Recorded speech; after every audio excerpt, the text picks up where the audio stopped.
The Civil War has played a huge role in the history of a small southern Tennessee community, but the unincorporated town of Purdy isn't known as the backdrop for a memorable battle. Its claim to fame, though, is uncomfortably far different. Located in McNairy County, just above Selmer, Purdy is a town seemingly still haunted by the violent exploits of its most prominent citizen, the kind of place sure to attract interest from Fox 13's Les Smith, who checked out the ghosts of Purdy on the road less traveled. A poem, author unknown. Despair for the children who lie now in bed, the widow, the aged, the soldier who bled. For out of the nation comes a sickness and curse. God save us all from the demon called Hurst. Like vandals of old, through the land they did ride, with hunger and death always close by their side. Came terror, his herald, but the wailing comes first. We know he is coming, that demon called Hurst.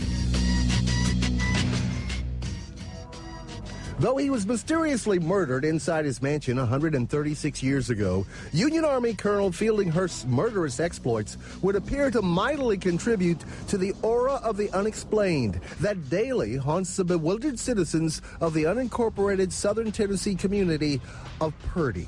All kinds of ghosts. You know, people from the Civil War, people that's been murdered by the person that actually owned that house across the street. My wife found me sitting out in the backyard talking to myself. What is wrong with you? I said, well, I don't know. I've seen something. Not hearsay, experiences that I know of, that's real. But before we relate some of the town's testimonials of the supernatural, it behooves you to understand the very real atrocities committed by the man nicknamed the Nero of Purdy. Actually, the area located near Selmer was the original county seat of McNairy County, but upon his arrival and emergence as the most prominent force, most refer to the community as Hurst Nation. Once commissioned as a Union officer in 1862, Hurst zealously set out to cleanse the land of rebels. He lynched, burned, mutilated, and even beheaded his foes with a bloody and wanton disregard for any moral, ethical, or military code.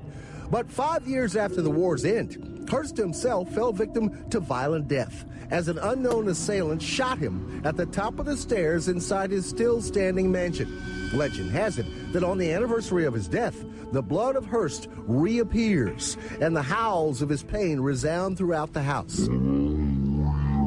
However, ghostly anguish in Purdy is apparently not just confined to Hurst's abode.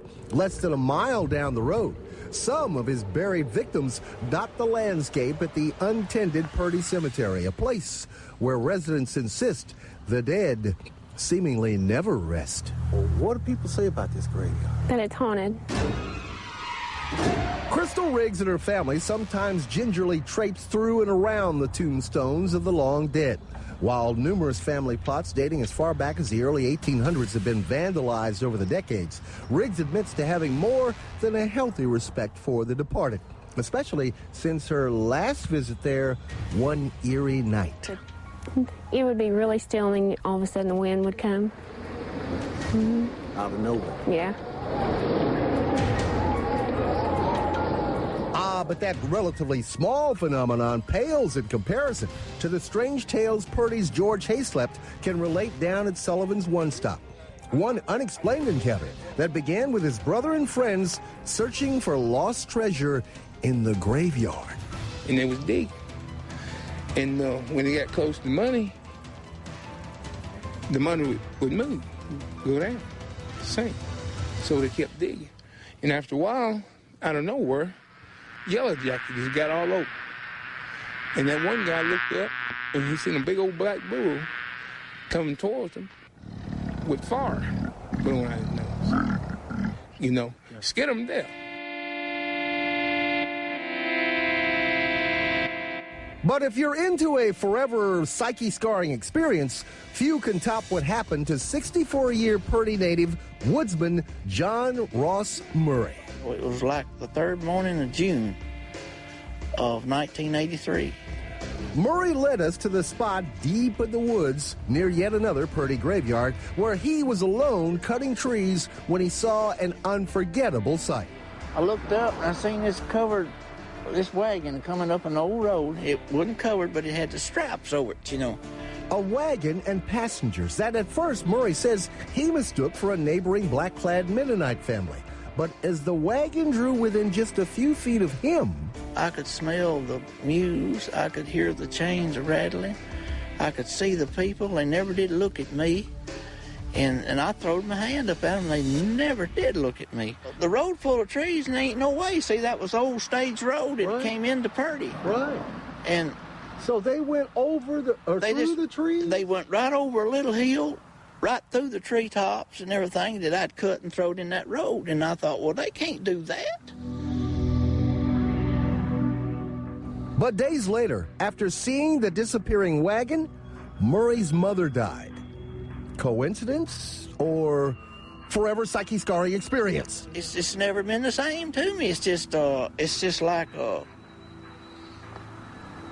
I'm behind my time, you know. It's just like I can't get caught up with the time.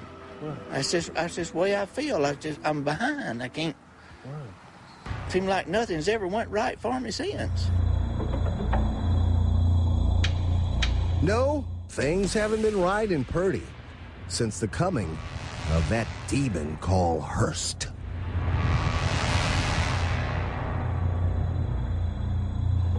A legend has it, when you enter the Purdy graveyard, you must always park to the left of the entrance or be prepared to spend the night because your car won't restart until dawn the next day.